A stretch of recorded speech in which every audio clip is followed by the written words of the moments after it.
Self confidence அப்படின்ற தலைப்புல பேச போறோம், பார்க்க போறோம். அதுல முதல் விஷயம், ஃபர்ஸ்ட் ஸ்டெப் என்னன்னு கேட்டீங்கன்னா, identify your strength and weakness.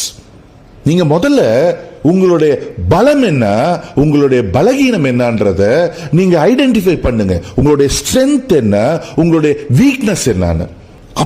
நீங்க எப்ப நீங்க ஐடென்டிஃபை பண்றீங்களோ அப்பதான் உங்களுடைய ஸ்ட்ரென்த்தை நீங்க டெவலப் பண்ண முடியும். உலகத்துக்கு உங்களுடைய ஸ்ட்ரென்த்தை நீங்க காட்ட முடியும். வீக்னஸ் என்னன்னு தெரிஞ்சாதான் நீங்க உங்களுடைய வீக்னஸ் சரி பண்ண முடியும். அதுல இருந்து நீங்க வெளியே வர முடியும். இன்னைக்கு அன்பார்ச்சுனேட்லி 80-90% மக்களுக்கு அவங்களுடைய ஸ்ட்ரென்த் என்னன்னு தெரியல, அவங்க வீக்னஸ் என்னன்னு தெரியல. எப்படி அவங்க வாழ்க்கையில ஜெயிக்க முடியும்? நவாசுதீன் சித்திக் அப்படின்ற ஒரு ஹிந்தி நடிகர் இன்னைக்கு ரொம்ப பாப்புலரா இருக்காரு. அவர்கிட்ட ஒரு இன்டர்வியூல அவர் பேசுறாரு.